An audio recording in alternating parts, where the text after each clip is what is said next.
आज जळगावमध्ये तरसोद जो आपला ठिकाण आहे त्या ठिकाणी रेल्वेवरचं जो रेल्वे ओव्हरब्रिज आहे याचं काम आज या ठिकाणी चालू आहे। आज जो विभिन्न प्रकारचे जो ग्रेडर्स होते त्याच्यामध्ये सर्वात मोठा जो 56 फुटाचा जो ग्रेडर आहे त्याची लॉन्चिंग आज या ठिकाणी 165 टनाचे जो क्रेन आहे त्याच्या माध्यमातून होत आहे।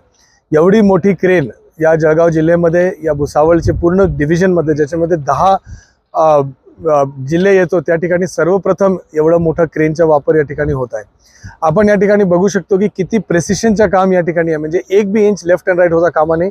याच्यामध्ये भरपूर गोष्टीचं लक्ष द्यावं लागतं। एक आहे की जो हे आहे म्हणजे विंड स्पीड आहे ते 10 नॉटपेक्षा जास्त नसावा। याच्यामध्ये जो आपले जो लॉन्चिंग करणारी टीम आहे त्याला एक्सपर्टीज आणि ट्रेनिंग होण्याची फार गरजेचं असतं की कुठल्याही म्हणजे परिस्थितीमध्ये एक बी इंच लेफ्ट अँड राईट झाला, कुठलंही कॅल्क्युलेशन चुकला, त्याची इतर कुठलाही प्रॉब्लेम आली तर ते पूर्ण ऑपरेशन फेल होतं। ज्यावेळेला आपल्याला म्हणजे राष्ट्रीय महामार्गाला जो एक स्लॉट मिळतो तो 1.5 तासाचा स्लॉट मिळतो। आजचा जो या 1.5 तासाचा स्लॉट आहे त्याच्यामध्ये 7 ट्रेन्स जो पॅसेंजर ट्रेन आहे, एक्सप्रेस ट्रेन्स आहे, हे सगळ्याला डिले करण्याची वेळ आली आहे। मेमू ट्रेन असेल आणि बाकी ट्रेनला त्याला म्हणजे उशीर करण्याची वेळ आली आहे। बाकी सगळे जो त्यांचे गुड्स कॅरियर असेल, कोळसाचे ट्रेन्स असेल ते इतर बाबी, तो याला वेळ जो आहे याच्यासाठी वेळचा फार मोठा मर्यादा आहे। त्या वेळमध्ये ते काम पूर्ण करणं अपेक्षित आहे आणि या सगळ्या गोष्टी करताना सेफ्टी सिक्युरिटी प्रिकॉशन्स राष्ट्रीय महामार्ग पण घेतात, त्याच्यामध्ये रेल्वे पण घेतात।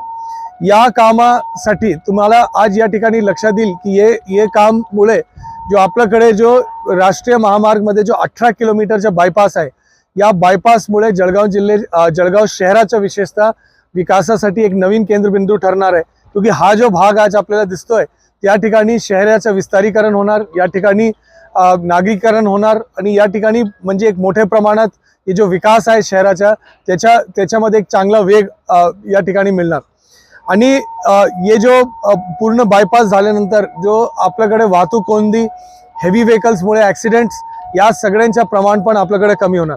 राष्ट्रीय महामार्गाच्या जो विभिन्न प्रकारे काम चालू होते, चाळीसगाव असेल, पाचोरा असेल, छत्रपती संभाजीनगर जाणारे जो आपल्या जामनेरमधलं काम असेल, ते सगळे आता शेवटच्या टप्प्यात आहे।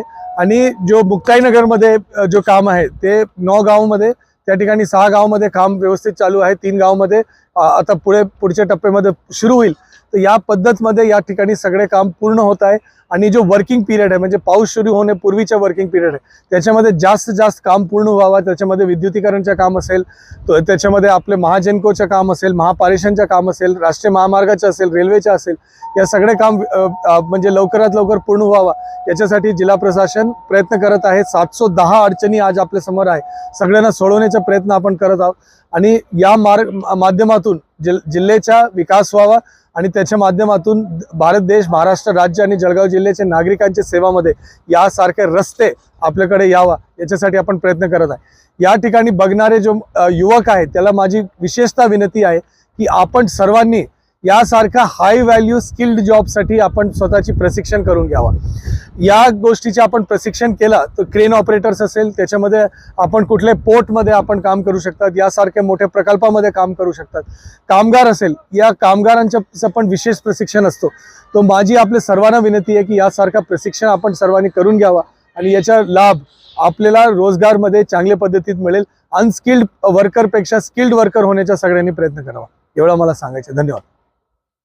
गांधी तीर्थ, निसर्गाच्या सानिध्यात महात्मा गांधींच्या जीवनावरील जगातील पहिले मल्टीमीडिया म्युझियम। आजच भेट द्या गांधी तीर्थ, जैन हिल्स, जळगाव। अधिक माहितीसाठी www.gandhifoundation.net वर विजिट करा।